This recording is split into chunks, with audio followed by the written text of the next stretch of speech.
আসসালামু আলাইকুম এভরিওয়ান। আশা করি আপনারা সবাই ভালো আছেন। আলহামদুলিল্লাহ আমরাও ভালো আছি। গত পর্বে দেখিয়েছিলাম হোটেলের রুম ট্যুর, আর আজকে আপনাদের সাথে শেয়ার করতে যাচ্ছি সুইমিং পুলের ভিডিও। আশা করি আপনারা সবাই আমাদের সাথে থাকবেন, আমাদেরকে সাপোর্ট করবেন।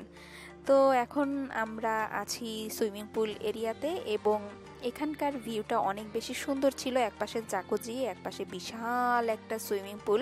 আমার মনে হয় না এত বড় সুইমিং পুল আসলে কক্সবাজারে আছে কি না, মানে আমি যে পর্যন্ত দেখেছি, বাট আমার দেখা মতে এই পর্যন্ত হচ্ছে মানে এই সিগালের সুইমিং পুলটাই হচ্ছে সবচেয়ে বেশি বড়।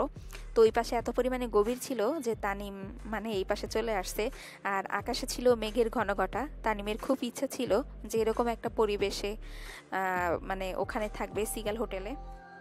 তো আল্লাহর কাছে বলছিলাম যে আল্লাহ একটু বৃষ্টি দিও। তো ঝিরিঝিরি বৃষ্টি হয়েছিল আলহামদুলিল্লাহ। এরপরে সে হচ্ছে কি করে, সবার আগে নামবে সে, ক্যামেরা একখানা আমার হাতে ধরাই দিবে। এরপরে সে গোসল করতেছে, পুরাই চিল মুডে আছে। আর আমি তো ভাই চিল করতে পারি না, আমি তো ক্যামেরা নিয়ে বসে আছি। এরপরে সে আমাকে একটু পানি ছিটা দিয়ে বলতেছে তুমি এখান দিয়ে আসো, এখান দিয়ে আসো, বাট সে আমাকে ধৈর্য নামাইতেছে না, বলে এদিকে আসো, এদিকে ঠাই পাইবা। তো এই পাশটাতে এই যে দেখেন এন্ট্রি থেকে এই সোজা এখানে আপনারা ঠাই পাবেন। বাট আপনারা যদি ওই কর্নারটায় চলে যান, একদম ওই পাশটাতে সুপারি গাছের ওই এরিয়ার ওদিকে, আপনারা কিন্তু খুব সাবধানে ওখানে যাবেন এবং কোনো সেফটি ছাড়া ওখানে যাবেন না। তো আমি নামার আগে এরকম একটু ঘুল্লা দিচ্ছিলাম, আর আমার অবস্থা খুবই খারাপ, কাজের লোকের মতন একটা খোপা টোপা করে নামছি, কারণ চুল ছেঁড়া তো গোসল করা যায় না।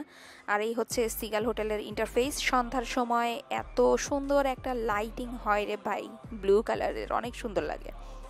আর এই হলাম আমি নামার আগে বলতেছি একটু ছবি টবি তুলে দাও আমাকে। আর যেহেতু আমি অনেকক্ষণ ভিডিও করছি, তানিম বলতেছে যে তুমি এবার একটু আসো, গোসল টোসল করো, ভাল লাগবে, অনেকক্ষণ তো ভিডিও শ্যুট করছো। আর এই হচ্ছে চারপাশের পরিবেশ।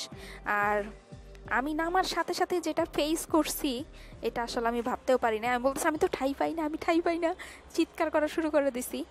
তো আসলে অত জোরে চিৎকার না, বাট আমি মানে ভয় পেয়ে গেছিলাম যে কি ব্যাপার, আমি তো ঠাই পাইতেছি না। পরে যেমন ওটাকে ধরে রাখছি, বাট আমি সাঁতার পারি, ঠিক আছে, এদিক থেকে আমার কোনো ভয় নাই, আমি সাঁতার কাটতে পারি।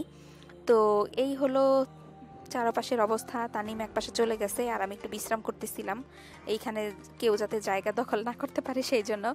আর সিগাল হোটেলের একটা জিনিস আমার কাছে ভালো লাগছে যে এটার কোনো নির্দিষ্ট কোনো সময় ওরকম নাই, ঠিক আছে, আপনি যখন তখন আপনি নামতে পারবেন। এবং আমি রাত্রেবেলাও দেখছি যে রাত্রেবেলাও অনেকে মানে সুইমিং পুলে অ্যাটেন্ড করছে, সুইম করছে, গোসল করছে।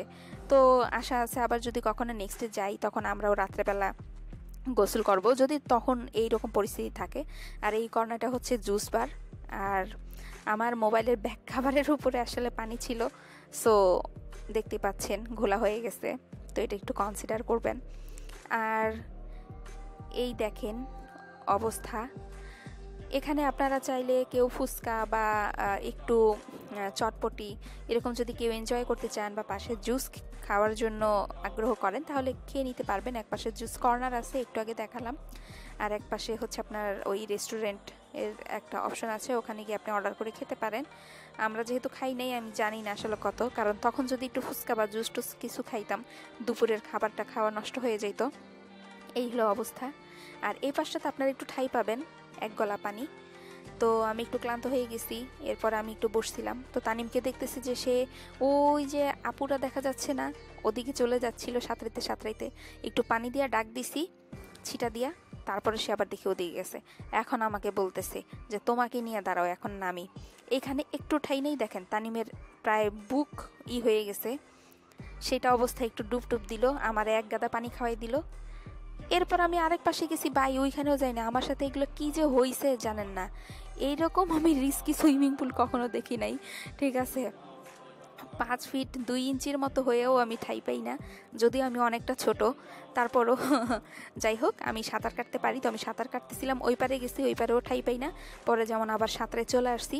আর আমার জামাইয়ের প্রতি তো আমার অনেক খেয়াল রাখা লাগছে, কারণ সে সাঁতার পারে না, আমার তাকে সাঁতরাইয়া ধৈরে টৈরে আনা লাগছে মাঝখান থেকে, যাতে আমার জামাইটার কোনো প্রবলেম না হয়। তো আশা করি আমাদের এই এনজয় করার মুহূর্তগুলো আপনাদের কাছে ভালো লাগছে। যদি ভালো লাগে চ্যানেলটাকে প্লিজ সাবস্ক্রাইব করে আমাদের পাশে থাকবেন। আর আশা করি সামনে আরও সুন্দর ভিডিও দেখাতে পারবো। তো সেই পর্যন্ত সবাই ভালো থাকবেন, সুস্থ থাকবেন, আল্লাহ হাফিজ।